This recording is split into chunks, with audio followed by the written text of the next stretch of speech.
Bom dia, boa tarde, boa noite para você que está aí do outro lado me assistindo. Eu espero que esteja tudo bem com vocês, tudo maravilhoso e com disposição super, porque hoje nós vamos ter mais uma aula. Então, roda a vinheta!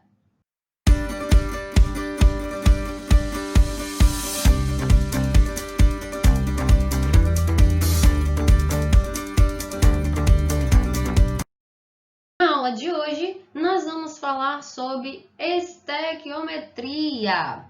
Não sei se vocês se lembram, mas no nosso primeiro encontro aqui no canal, a primeira aula que eu fiz foi uma revisão sobre balanceamento e unidades de medida.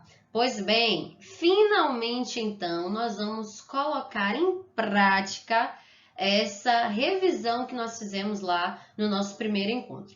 E nada mais, nada menos do que começar um assunto dizendo o conceito dele. Então, a estequiometria nada mais é do que o cálculo que nos permite enxergar a relação dos produtos com os reagentes, né? Eu já expliquei para vocês em outros vídeos que numa reação direta, o que é reação direta? Quando a seta está apontada para a direita, então, antes da seta, tudo que vem antes da seta é reagente, tudo que vem depois da seta é produto, tá? E a estequiometria vai ser regida pelas leis ponderais, exatamente. Lá no primeiro ano do ensino médio, nós conhecemos esses carinhas aí chamados Lavoisier e Proust, e são eles que dão juntos origem às leis ponderais, que vão trazer o quê? A primeira lei, que vai ser sobre a conservação da massa, ou seja, a soma da massa do reagente deve ser exatamente igual à soma da massa do produto. A massa se conserva. Então, se eu tenho 20 gramas de reagente, automaticamente eu tenho que ter 20 gramas de produto. Por que PRO? Porque num sistema fechado a massa permanece inalterável, exatamente. Mas, entretanto, porém, contudo, todavia, nós já vimos atualmente que existem casos onde a massa não se conserva, que é o caso das reações nucleares. Mas não se preocupe porque nós não vamos precisar ver isso agora, tá? E a segunda lei ponderal vai ser sobre as proporções definidas, onde ela vai nos dizer que independente da quantidade de massa do reagente ou do produto, nós teremos sempre a mesma proporção. Então, por exemplo, eu tenho lá CH4 mais O2, que dá origem a CO2 mais água, né? É uma reação de combustão. Então, se eu tenho que 1 mol de metano, né? 1 mol de CH4 e 1 mol, um exemplo aqui, estou supondo, e 1 mol de oxigênio vão produzir 2 mols de gás carbônico, se eu dobro a quantidade de CH4 e de oxigênio, automaticamente eu vou dobrar o resultado que eu vou ter no produto. Por quê? Por conta das proporções definidas. Se antes eu tinha 1 para 2, ou seja, 1 mol em cada reagente para a produção de 2 mols no produto, se eu dobro a quantidade de mols no meu reagente, automaticamente eu vou dobrar a minha quantidade de mols dos meus produtos, tá? E então, como é que nós vamos fazer essa estequiometria? Como é que nós vamos realizar esses cálculos? Simples, simples, simples. Seguindo esses 4 passos, não tem como dar erro. Primeira coisa, você escreve a equação. Primeiro passo de tudo, escrever a equação. Segundo passo é ver se essa equação está balanceada, tá? Então, lembra lá da nossa revisãozinha, que foi o nosso primeiro encontro? É justamente para isso, para a gente ver se a nossa equação está balanceada, se está equilibrada, tá? Depois que nós escrevemos a equação e balanceamos ela, nós vamos para o passo 3, que é o quê? Eu preciso entender o que a questão está me pedindo, né? Eu preciso escrever os valores que a questão me dá e o que ele quer como resultado. E após eu saber o que eles querem, o que a questão quer, eu vou para o passo 4, que é estabelecer uma relação entre mols, massa e volume, de acordo com os dados aí, que é como é que eu poderia dizer, que é como se fosse uma tabelinha, né, padrão, para vocês se basearem aí, sempre para fazer os cálculos estequiométricos, tá? Então, 1 mol é equivalente a 6,02 vezes 10 elevado a 23 moléculas, que é equivalente a 22,4 litros, no caso no volume dentro da CNTP, porque a CNTP, condições normais de pressão e temperatura.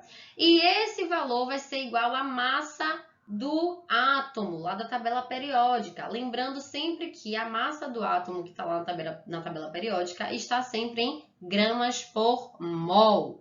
Então, eu trouxe aqui um exercíciozinho onde diz o seguinte: fosgênio, que é COCl2, é um gás venenoso. Quando inalado, reage com água nos pulmões para produzir ácido clorídrico, que é o famoso HCl, que causa graves danos pulmonares, levando finalmente à morte. Por causa disso, já foi até usado como gás de guerra. A equação química dessa reação ou seja, ele já deu o nosso primeiro passo, que é escrever a equação. Ele já facilitou aqui para a gente. A própria questão já escreveu a reação, né? A equação, na verdade.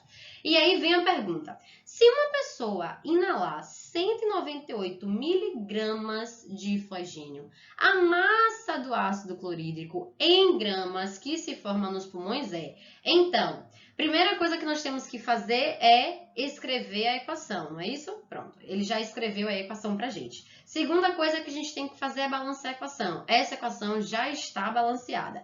Então, a terceira coisa que nós temos que fazer é saber a relação da questão. A questão está falando de massa e massa, onde ele traz 198 miligramas de fosgênio para X gramas de ácido clorídrico, que é o que ele quer saber, tá? Só que um átomo aí, uma massa está em miligramas e a outra, o resultado, ele quer em gramas. Então, a gente precisa equilibrar aí. Ou a gente transforma os miligramas para gramas, que é o que nós vamos fazer, porque ele quer a resposta em gramas, ou a gente acha a resposta em miligrama e no final transforma para grama, tá? Mas vamos logo transformar. E aí no passo 4 nós temos que descobrir as massas molares, né? A gente acha as massas molares na própria tabela periódica. Eu também já falei sobre isso, né? Quando a gente aprendeu lá as estruturas atômicas, famílias, períodos, etc. Nós já vimos que o número atômico e a massa do átomo fica ali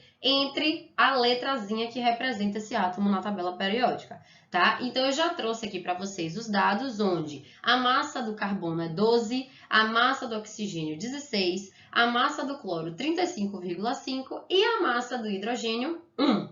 Então, o que é que eu faço? Pego aqui, então, eu vou grifar aqui para vocês perceberem o que eu estou falando. Preciso primeiro saber a massa disso aqui dentro dessa equação. Aí eu já fiz aqui o resultado para vocês. 12 mais 16 mais 2 vezes 35,5. Porque eu tenho 2 cloros, né? Ó, 2 cloros aqui. Então, se a massa do cloro é 35,5 e eu tenho 2 cloros, eu tenho que multiplicar ele por 2, obviamente, né? Que vai dar o quê? 71. Né? Isso, deve ser 71. E aí, depois eu somo aqui o oxigênio com o carbono, por isso 16 mais 12, que vai resultar 99, tá?